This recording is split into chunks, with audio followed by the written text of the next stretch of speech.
Hello, team. It's Brian Daniel with the Celebrity PA Network, which is located online at findcelebrityjobs.com. So, this is video 2 of the PA course about how to get started working with celebrities and billionaires. And on the PPT, it's part 1B. So, let us continue with your training. So, how to recognize fake job ads. Now, this is a very big problem in many industries, not just my industry, the private service industry. Most of the jobs that are out there are fake, and there are many, many, many reasons for that, which I will not get into here because that's not what this video is about. But if you are going to be applying for jobs through agencies or on LinkedIn or what have you, if you're going to be applying for jobs with high net worth families, celebrities, sports teams, whatever, you should be aware of this thing with fake jobs. It's an unfortunate reality. So, this is what you should be looking for. Very short and vague job ads should give you pause, right? Because if a VIP, high net worth family, what have you, is going to hire a nanny or an assistant, a house manager, whatever, right? They should be very specific about what the duties and responsibilities are. If you contact the agency and it says here, if agents want recommendations first, something is wrong, okay? Because all recruiters, no matter what, should have what's called an exploratory call with you. It's a 5 or 10 minute call before they do a real interview, and they just talk about the non-negotiables, right? If they want recommendations first, what staffing agencies do, not just domestic staffing agencies or household staffing agencies, corporate agencies do this to corporate recruiters. They want recommendation letters from you because actually they're going to use you to harvest leads to try to score new clients. And then they call the recommendation and they say, hey, this is Sarah Jones with the XYZ agency, and John Smith, sent us his resume and we're verifying his employment. What they're really doing is they're introducing themselves to the VIPs because they're trying to create new business for the agency. So you need to be aware of that. You can, where it says here, learn more, I will put the link below the video, or if you have the PPT, you click, and I have a very long, detailed, in-depth explanation of this whole thing. If agents want you in the office first and don't want to answer basic questions on the phone, again, something's probably wrong because they want you to go down to the office, you fill out all this paperwork, right? And then you have to sign a waiver. There's small print that they can contact your recommendations. And again, they're trying to create leads for themselves. Be aware of that. Lastly, you can go online and look at the agency's reviews. Don't look at the good ones because those could be fake. Go straight to the 1-star reviews and see if there are any complaints about the agency with fake job ads or what have you. What is the hidden job market? So you don't really need to use an agency. You can. That's just one strategy of a multi-pronged approach. You can be looking into the hidden job market. So as it says here, the hidden job market basically means that employers have jobs that are not posted on job boards. Those best of the best jobs are obtained through word of mouth. This is true in many industries, especially private service, right? Companies or households want to get referrals, right? It's easier, it's cheaper, it's faster, it's more reliable. The best jobs in private service working for celebrities and high net worth families are mostly obtained through word of mouth. In short, networking will be an important part of your effort to score your dream job with a celebrity or billionaire. If you decide after watching all these videos that you'd like to coach, you want to have a career coaching, I can have a very, very in-depth session with you describing what peer groups and clubs to join, how to network in private service to be able to meet the right people to score jobs for yourself. And on that note, affiliations and associations, part of your networking and professional development initiative should be to join some groups. There's a group for everything, right? There are associations for just about anything related to private service: nannies, assistants, estate managers, executive assistants, security detail, and so on. If you're watching the video, I'll put the link below, or if you have the PPT, you click here, you can get a list of associations worldwide for some PA and EA groups. It's not exhaustive, but it's a start for you. Getting past gatekeepers. This is the hardest part. So celebrities, high net worth families, billionaires, they employ small armies of staff for all of their estates, domestically and internationally. And those people are quite protective. Here you can see that's the Jenner lady, right, of the Kardashian clan. Look at all the security. They're very, very protective, figuratively and literally, of their bosses. So once you have done your research and have the celebrity's contact information, how can you get your resume past the gatekeepers? Because you could send your resume to their office, right? And then this overzealous PA that's already working for them might throw your resume in the trash. It's time to pull back the curtain on the secret. Disguising your resume. Look at this envelope. You buy colored envelopes, you put your resume inside, and you make it look like it's a wedding invitation or a birthday card or something, right?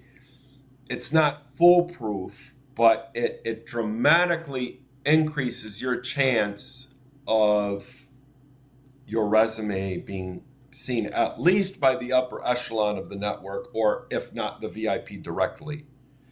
Every single PAE or estate manager job I've ever had required that I sort mail for the boss.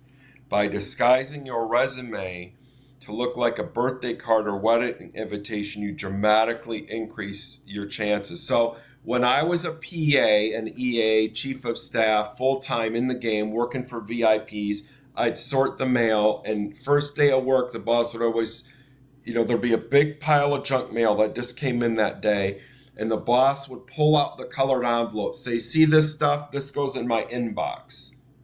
So that's how I got the idea and how I know it works. And then I would subsequently, when I was in the game and I'd be looking for a new job, I would do this colored envelope thing, and I would get calls from people, often directly from the VIP, saying, oh, hey, we happen to be hiring.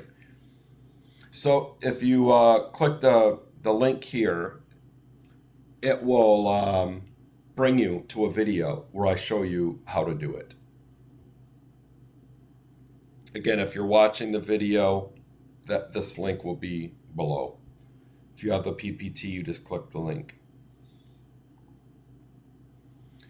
What does it take to make it? Characteristics and personality traits. So in private service, when you're working for the VIPs, right, hard skills, soft skills, personality traits.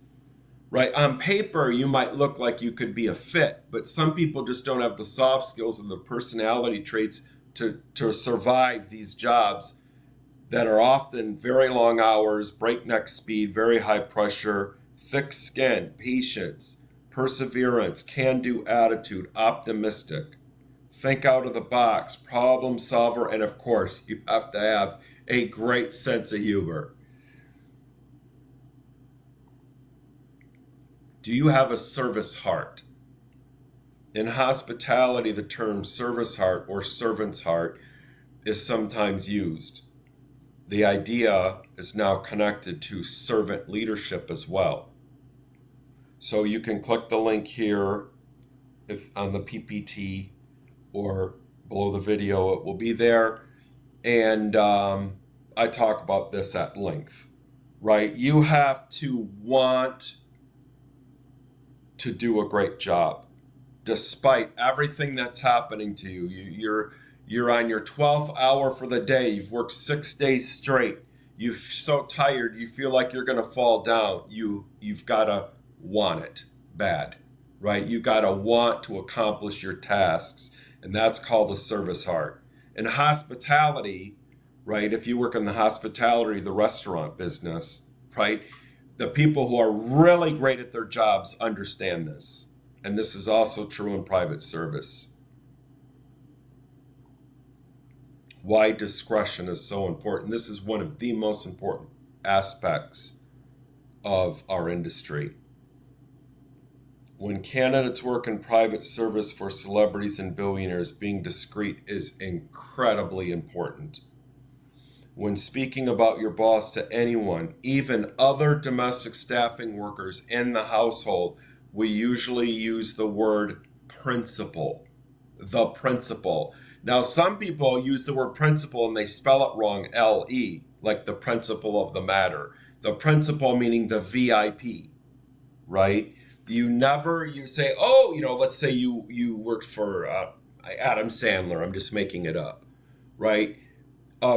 Some employees go rogue. You've heard stories about this with famous celebrity assistants. They go rogue and they're recording their employer.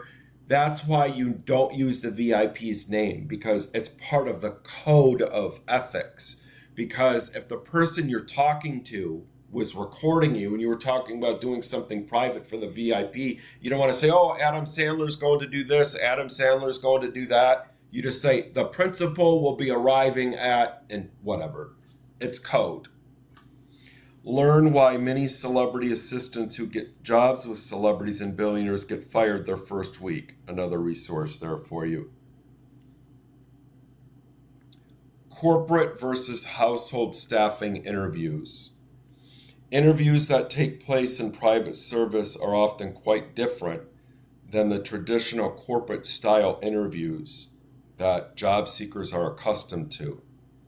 When a professionally trained HR manager conducts an interview, for example, it will be very structured and formal.